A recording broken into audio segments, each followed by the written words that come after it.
Welcome to my On the Line presented by MySportsResults.com and also sponsored by Marathon Sports and Foss Running Camp podcast. My interviews feature some of Connecticut's top cross country and track and field athletes, as well as teams and coaches.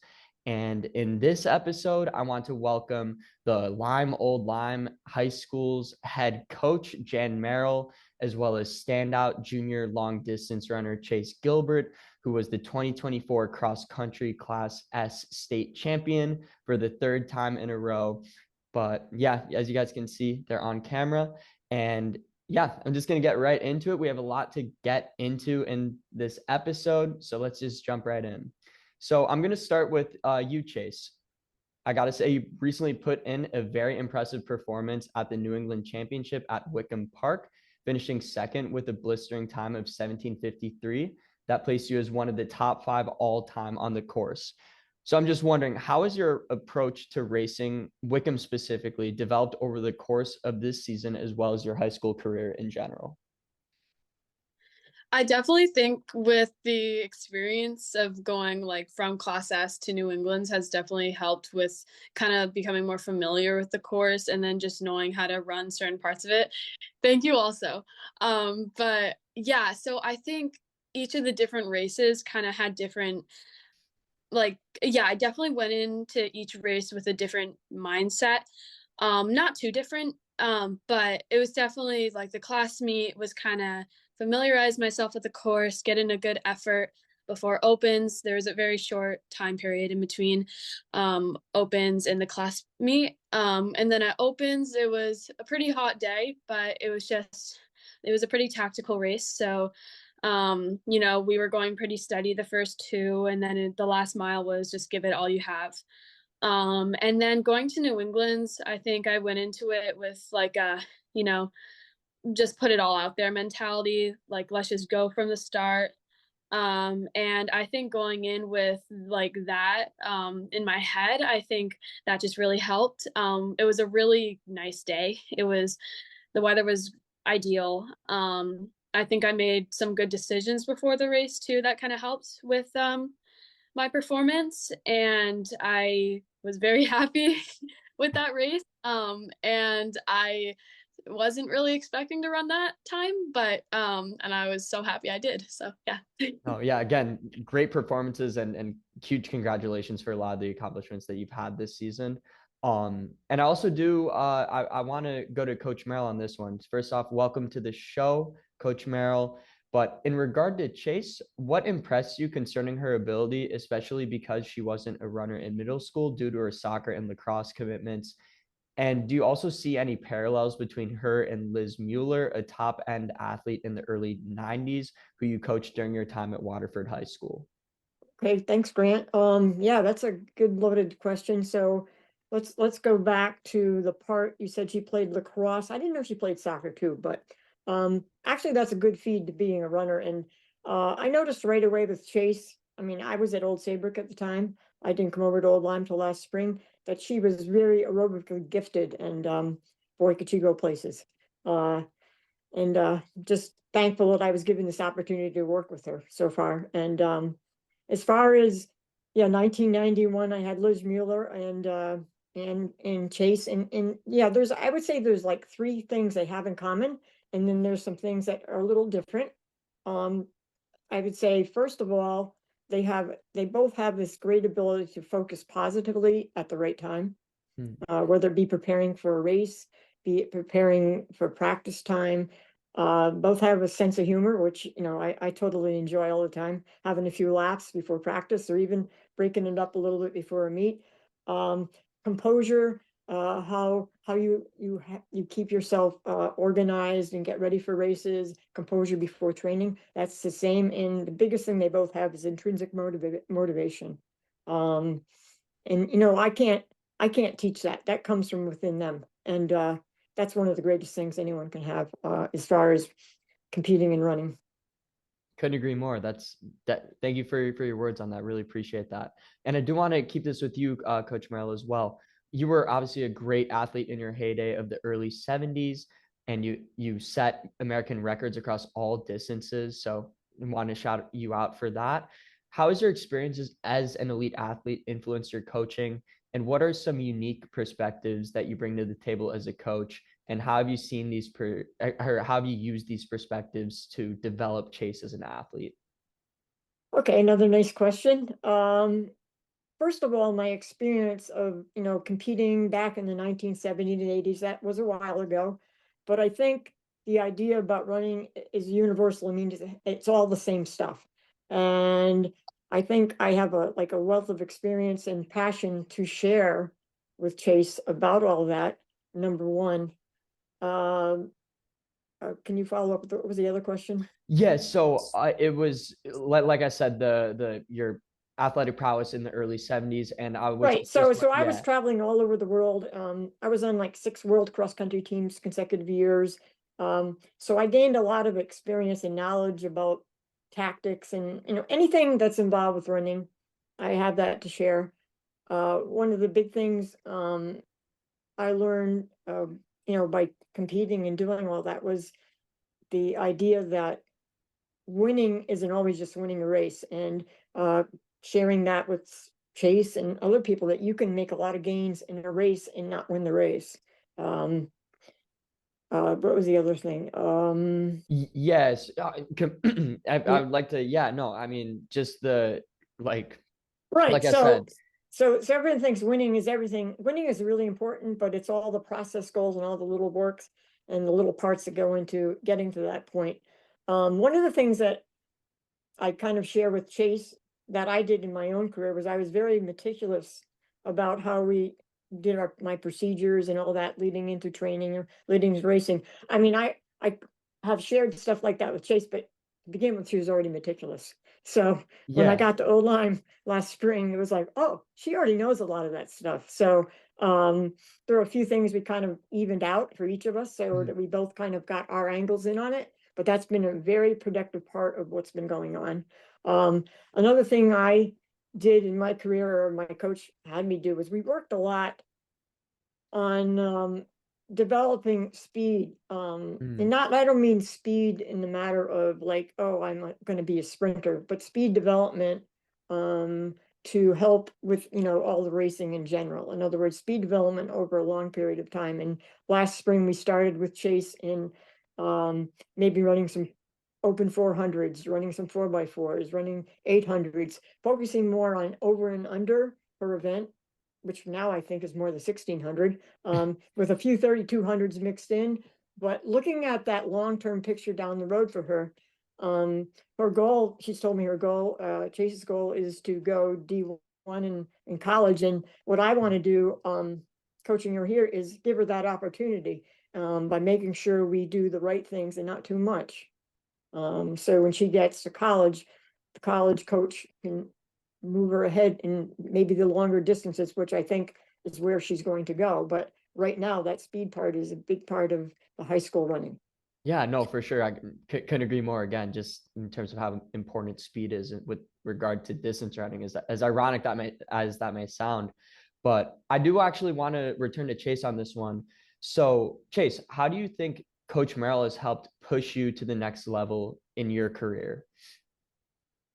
I think that having Coach Merrill with me has really like brought me up to the next level physically, but then also like, just how I like train as well. I think that I was meticulous before, but a lot of the things that I brought into my detailed routine of things came from Coach Jan. So it's just like little things. It's staying warm before races and getting, clothes on, meaning like sweatpants right afterward, just to make sure that I kind of start recovery and that sort of thing. I think having somebody like Coach Jan right next to me with, like she said, her experience, it just gives me a figure that I can really trust with my training. And I think over these past couple months, I guess this pretty much this whole year that she's been my coach, I think I've seen a development in both, like, as I said, like my training and my procedures, but then also in my races too. She Mm. said this development that was pretty big for me in track, and I think I kind of got a taste of that at New England's too. Before I wasn't really closing my 1600s like fast. It was kind of my last mile would be what the average pace of the mile was at the end. But this time I was, sticking a little close in the end to the Katie and stuff, closer than I would be my freshman year. So, yeah, I think that was really important just for staying competitive in races. And I think that helped at the state opens and outdoor, New Balance Nationals, New England's. And then at New England's last week too, Brooke and I closed pretty fast that last mile. And I would totally give a lot of, like credit to Jan for that, because my coach has just tapped into another part of me that I really wasn't tapping into before. So combining the aerobic with some speed too. Awesome. Yeah. Thank you for your answer on that. And this is actually a question for both of you guys. So, given that you both have obviously experienced being top end cross country runners, did either of you have any unique rituals before a meet, specifically any superstitious ones? This one goes for either one of you. So, whichever one of you wants to take this one first. I have a number of rituals. I'd love to hear about them. No, I don't know. That's my secret. Okay, that's fair. That's fair. Hey, gotta keep it secret. Yeah, I've had number of rituals like through my career as a coach, and yeah, it's kind of a secret. Cool. How about you, Chase? I think, yeah, I definitely have some things that are personal to me, but then I also do a lot of things that I think probably everybody does. A lot of just making sure I'm staying consistent with my normal stretching and all my recovery methods the day before a race. Getting good sleep. I think that's really important. Yeah, at New England, I feel like I had the opportunity to sleep in. But the open, I had to wake up at like 6 a.m. Yeah. I mean, I don't know how much of a difference that made, but sleep is really important. I think doing that on a regular basis, not just the night before the race, that's something I value a lot. And then yeah, just hydration, a good easy run the day before. And yeah, just I would say eating earlier too is good, just to make sure that you don't have any like conflictions with when you're sleeping. I don't know, I get that personally. Yeah, no, for sure. Appreciate that. And yeah, I do actually want to keep this with you, Chase. So, you talk about stretching and all of that, and really making sure that you have that in check before a meet. But you sustained a glute injury last season in November, which caused you to miss the 2023 cross country state open and much of the indoor season as well. But you responded with a great outdoor season and then have followed that with a great cross country season thus far. So, just on general note, how have you turned this setback into a stepping stone, and how has it improved you as a runner?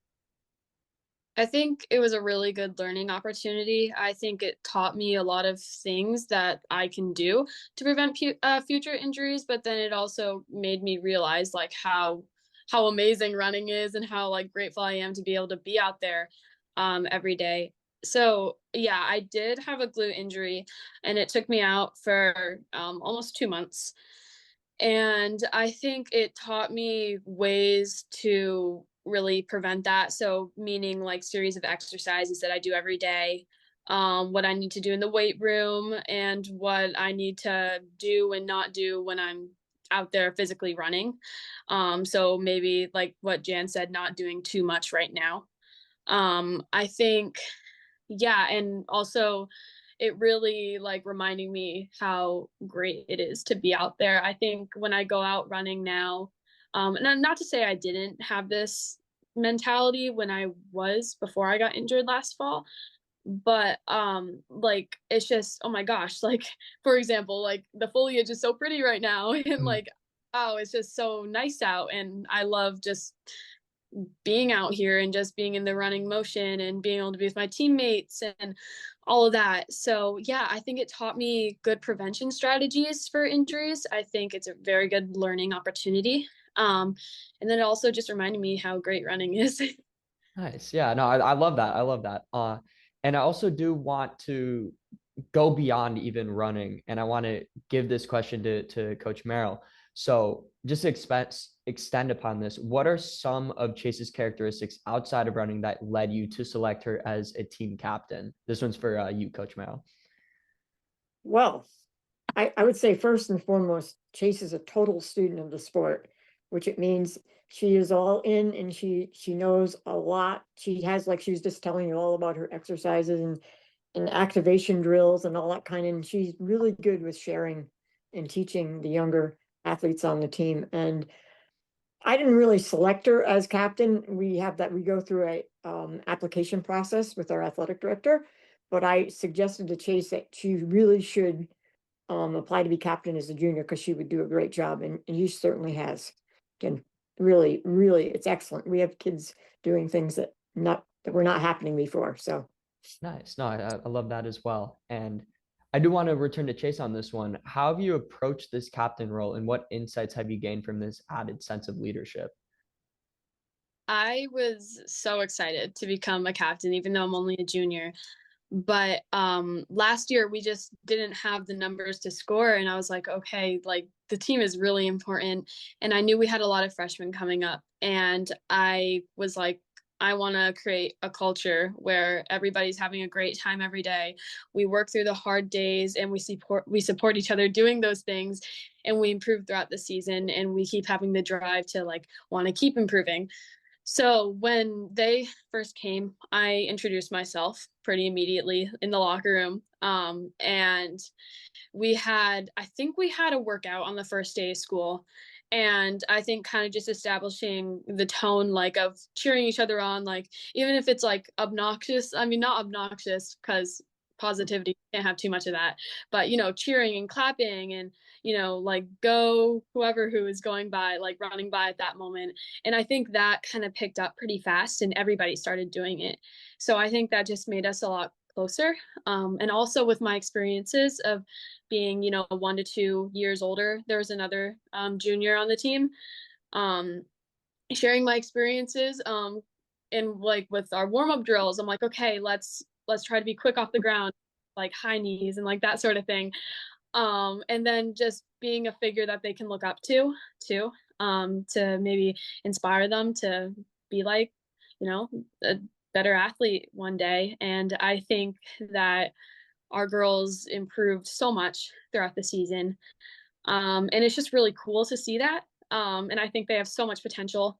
And I know we're going to have another amazing season next year, and it's going to be even better than this year. And then once I'm out, I hope that they kind of keep building the foundation of a team that hopefully has more numbers in the future. No, and I really respect that notion, this, really focus on the team. I really do respect that. And I know that a lot of athletes don't really feel that way, especially at the top of their sport. So I really do admire you for really, having the team be a real significant part of your cross country, not only skill set, but just experience in general. So just that's some really good stuff right there. And I also do want to ask you one more question, just based on this kind of life outside of running, but just like I was watching some post game or post race interviews with you, and you always radiate happiness, which is something that, and just optimism in general, which is something that really stuck out to me. So I was just wondering, how do you maintain this type of infectious optimism? I think, thank you. I think that um I try to be positive and happy as much as possible just for the people around me and then also for my younger teammates too. Not to say that there aren't moments where I'm stressed out after school and I need like a minute to cool off. My teammates, especially one of them who's kind of trained with me in this like post states time, she's seen my moments where I've needed to just breathe. But I think running just makes me happy. I think that's a short way to put it. Moving outside, whether if it's running or even walking, biking, running's the best. But yeah, and I think post race I have all the adrenaline going and I'm just happy. I'm happy I just put it all out there. I love pushing myself. So I think that makes me happy and happy that hopefully other people had a good experience as well. So I think that just, happy to race, happy to be, I mean, I don't know if I'd say happy to be done, but like happy to be done with something that I was like looking forward to and knowing I like pushed myself.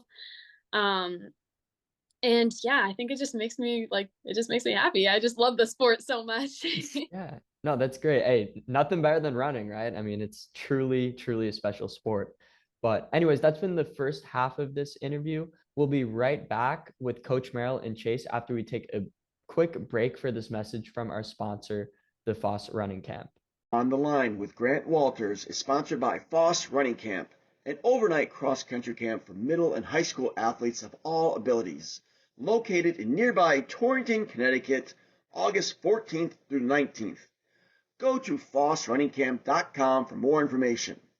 Foss Running Camp, where champions are built one step at a time. All right, welcome back to the second part of our chat with Coach Jan Merrill and Chase Gilbert.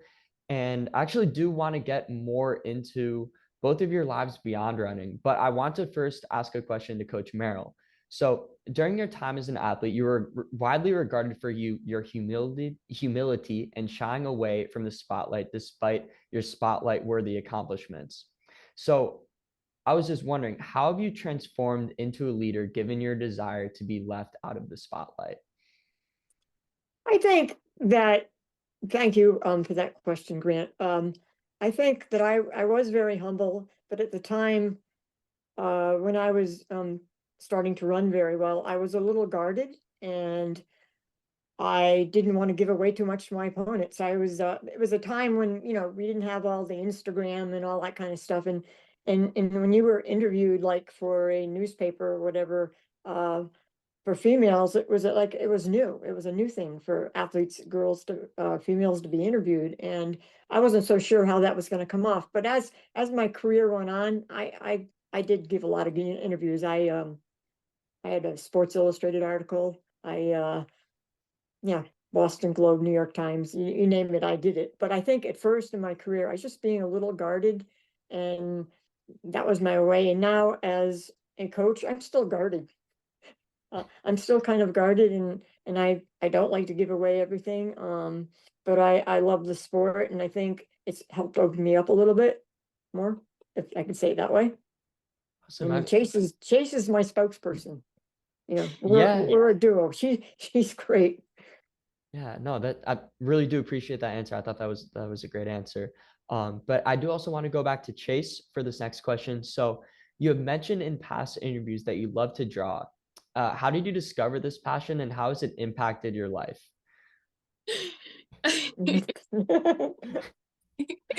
Like Dan said, we are the dynamic duo. But Yeah. back to your question. So I think I've been drawing was a hobby of mine, like definitely during like lockdown, that sort of thing. I did it my freshman year. I did intro to drawing, and I had a lot of fun. It was a fun class. I was with my friends, and yeah, I haven't unfortunately been able to take any drawing classes last year or this year, just because my schedule's been kind of packed, and I didn't take any study halls my freshman year. But these past years, I'm just loading them in because I'm like, with more training and a little more time to do my homework in school. Yeah. So yeah, I still love to draw, like in classes, like if I'm bored or if I'm just like, I'm like, I can't do this right now. I will whip out the pencil to do some drawing. Sorry, I'm like cracking myself. No, you're good. You're good. Yeah, I do like drawing. I wish I had more time to do that, just because I feel like with school and then running right afterward and then recovery and then eating, sleeping and all that, I feel like I have little time to do like hobbies like that. But I am taking intro to ceramics next semester, so maybe we'll feel that magic. Hey, that's really cool. Hey, so I've never been a ceramics person, but go for it. I mean, I've never been super visually or with visual art super inclined with that, but that sounds like a really fun class to take. And I did want to add, I love the, dynamic duo type of chemistry that you guys have. I think that's really wholesome, and I love to see it. So it's clear that you guys have a very tight bond. And I'm going to touch upon that in a little bit with some of these questions. But I also do want to return to Coach Merrill. So you're originally from Waterford, Connecticut, and have primarily coached high school teams in the southeastern area of Connecticut. So what has really kept you in this area, and what has drawn you to it? Well, I think the draw this is where I grew up, and my love of the Long Island Sound and the ocean and the water. I like to be around the water. It's very important to me. See sunsets, see sunrises. I live about a mile from Harkness Park. Nice refuge, that type of thing. I just think when I was in high school, and I was decent. I wasn't as fast as Chase. I ran, a 4:55 indoors off of no training, but I wasn't as Wow. fast as him. Yeah. But the college thing wasn't really happening. So when I graduated from high school, there weren't any opportunities, say, to go out to Stanford University or go out to the University of Michigan or to go down to the University of North Carolina or any colleges. That wasn't happening yet.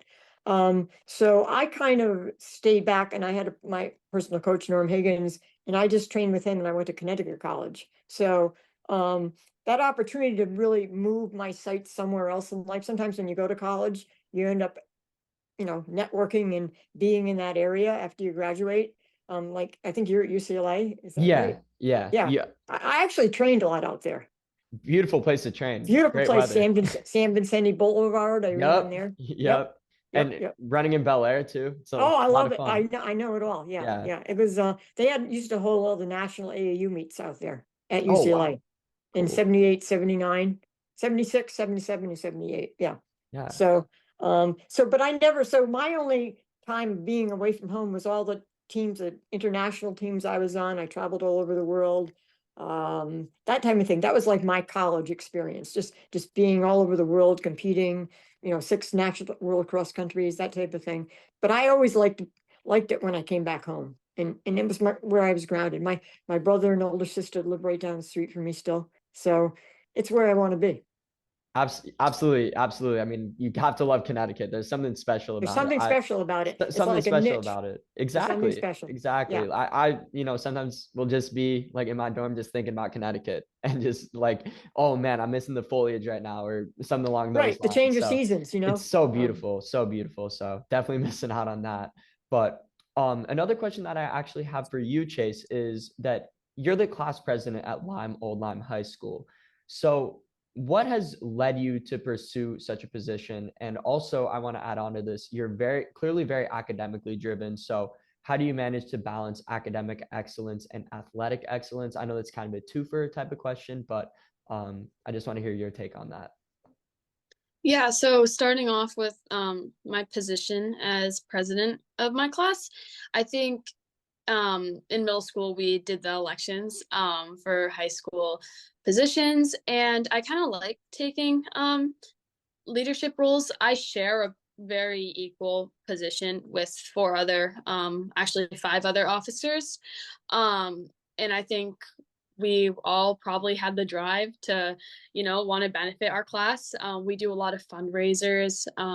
We organize events. Like we're planning out our prom right now. We do bake sales. We just did a bake sale at the middle school, like robotics competition, for example. So I think just benefiting the community at things like that. And then also just helping our class. I think that's something that I wanted to do. And then additionally, my academic side, I think that going into high school and kind of throughout middle school, I was very like rigid, hard on myself with academics, and I wouldn't want my grades to slip at all. But I think as I've kind of more committed to running, more committed to running over the years, I think that I've kind of loosened on myself a little bit. I still am like, okay, let's keep my grades above 90, like that sort of thing. But it's not kind of like what my perspective was a couple of years ago. I still want to make sure that I am excelling in the classroom, but also I think giving a little more balance to my athletic side, because that's, I have to have a plan B for everything. So I want to make sure my academics are good, but also running's what I want to do as my job one day, just like my coach. So yeah, I think giving a little more room for running, and being a little less with the, like, just a less like hard on myself with academics and a little more commitment to running. I think that's kind of what my last 2 years have been. And yeah, I guess just like, for example, I really try to do all my homework in my study halls and during my lunch periods or on the weekends, because after school, I practice, and then after practice, my mind is still in the athletic mindset where I'm stretching, I'm foam rolling, I'm doing my PT exercises, and I'm eating and all that sort of thing. So yeah, that's kind of what it's been like for me. Awesome. Yeah, no, love the answer to that question. And I do want to stay with you on another question as well. So your mom's family is from Michigan, and you grew up a huge University of Michigan fan from what I have gathered. So I have to ask, is this your dream school, and how will this impact your college plans? I know that's in a couple of years still, but Yeah, definitely my mom's side is a very big Michigan fan. We watch their football when they're on Saturdays. And we're always rooting for them. Um, I think I'm staying very open to colleges right now. I'm not I don't know if I have a quote dream school. I know Michigan has a great program, but I'm really staying open to everybody that's reaching out to me right now, just so I can hear people out, hear coaches out, and then I'll refine my decisions from there. awesome. Yeah, I think that's great to keep that open mind. Really applaud you for that. I think that's very smart. And now I actually want to transition to the more fun part of this interview, which will be the final part as well, where I'll ask questions that are more collective.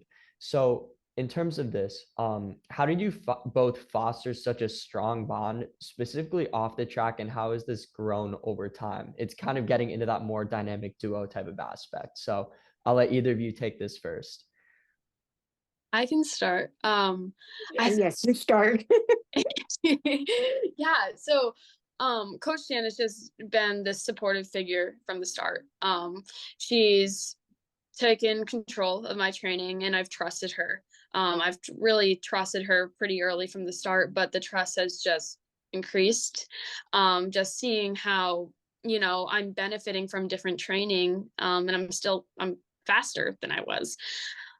So I think my trust for Jan has gone up, and I think the time that we spend together at practice, before practice, like she said, at meets, like all that sort of thing, the laughs that we share, I think that that's strengthened our bond. We relate over things, even though we are different generations, but we both, I mean, I haven't gone through a lot of this, she's gone through all of it, but we went through the same thing, and I am currently going through that, and Coach is still going through her coaching experiences as well. But we're both runners, and I think we relate to a lot of things. We know what's going on the running scene, so we like to talk about things. We share similar interest, and I think having a bond like that with my coach is just so important. I feel open to tell her things. We communicate really great.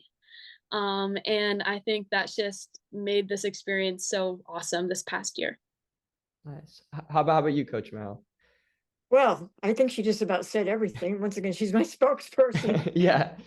But I think the one thing in Chase that I really like and have so much respect for is her self-motivation and her discipline, somewhat very much like myself at that age. Like this running thing is a big deal, and I get it and understand. And the other thing that I learned right away from Chase is she has a sense of humor. So I have a sense of humor, even though you might not see it tonight, but things are funny. And she started me out with some funny stuff the first day of practice last spring. So that's what's keeping us together. Nice. I love that. Sense of humor is so important, So especially just important. in relationships in general. You got to be on the same wavelength in terms of that. So I love that. And I also do want to kind of extend upon this, but everyone obviously has first impressions. So I'm curious, what were your true first impressions of each other? And whichever one wants to take this one first. I just knew right from the start we were going to get along. I knew her because I've seen her running and we've spoken, but I was so happy to finally be part of the old Lyme athletics as a coach and just start doing it right away, get right to work. Cool. Yeah. Um, she started coaching me outdoor track my sophomore year. So around like March, just preseason sort of thing. Um, but we had made multiple interactions throughout my previous seasons, and I kind of viewed her as like a role model, a mentor, that sort of thing. And then when she came over to coach me, I was like, wow, I have this. I'm so grateful for having somebody like Coach Jan come over. I think initially I know Coach Jan's philosophy was a little different from what I was doing before, so I think there is initial I was a little like not scared, but I was like, this is going to be a change. But I think the trust that I built pretty fast with what Jan was doing with me, and just less questioning things over time. I'm always pushing to do more, Oh, yeah. and she knows that. But I think over time, at least I've noticed with myself, it's like, okay, like she said this is what she meant, and I'm going to roll with it, like sort of thing. I don't need to be asking to do more because I know coach has a plan for me, and I'm going to follow that plan because I know that she's has this plan for me to reach far beyond high school and college as well. So I just think right now I have an amazing sense of trust with my coach. And I think that's really important. And I always knew that, this was going to be a great relationship. And because she just is just an amazing role model. And I was just so excited to have a figure like that next to me every day. Nice. I love that. I love that. And kind of leaning more into both of your relationship with each other, I want to ask, what has been something that has surprised you about the other person as your relationship has grown over time? I know that Coach Merrill, you mentioned the sense of humor thing, but is there any other sort of thing that has surprised you as well? And same can be said for you, Chase. Is there any sort of surprise that you've seen with Coach Merrill as your relationship has grown over time? That's a Um, good. I don't yeah, think I don't know if there's been a lot of surprises. I've been impressed. I would say that surprises how impressed I've been. You know, in all the training. Every day is always a surprise in what type of results we'll get up and that type of thing. But I've just been impressed. yeah. I don't know if I had much surprises on my end either. I knew from the start that she was just going to be an amazing coach and a great figure to have, watching me run every day. And I think I knew that from the start. And I think, again, just the trust building over time, from the start, from the day one, and just continually trusting the training, and that sort of thing. But other than that, I don't think we knew each other beforehand. So I mean, we know each other much better now, but like, I don't know. Cool. Love that. Love that. And my final question is this. So, getting more into running, what are your collective goals for the rest of the season and the upcoming track and field season? Um, We so haven't gone to indoor yet. yeah, I was about to say right now, kind of like focusing on Foot Locker Regionals that's coming up, Mm. focusing how I'm going to run that race, that sort of thing. Once I get past that and maybe nationals, one race at a time sort of thing. I think things linger in my head for things that I want to do in indoor, outdoor, and even next year too. Haven't really thought about next year that much. I think there's a tone in my head that I know I want to set next year, but yeah, really just focusing on these last couple cross country races, one or two, we'll see. And yeah, and then once indoor comes, we lock in for indoor. Awesome. How about you, Coach Merrill? What are some of your goals for Chase this season? Well, I think, like Chase says, I think we just need to do little process goals every day now until we get to Boston, and see what comes out of that, and then sit down after we're done with cross country for the season, and start setting up some process goals again and some outcome goals, and then start working towards them. Awesome. Awesome. Well, I'm extremely confident that you guys will be able to reach those goals. I mean, you guys have clearly built such a great relationship and have been able to achieve these goals in the past. So I'm very excited to see what you guys do in the future as you guys continue your relationship. And yeah, you talk about impressed. I've been very impressed by the dynamic that you guys hold both together. It's been a pleasure seeing that on this episode. And I would again like to thank Coach Merrill and Chase Gilbert for their time and their willingness to be part of this interview. It was enlightening to hear what you both had to say, and I wish the best for both of you in the future. And this, I also do want to just say thanks to all our fans for joining us. Stay tuned for my next interview. But for now, this is Grant Walters signing off for On the Line. Have a great rest of your evening, guys. Thank you, Grant. Of course. Thank you. Of course.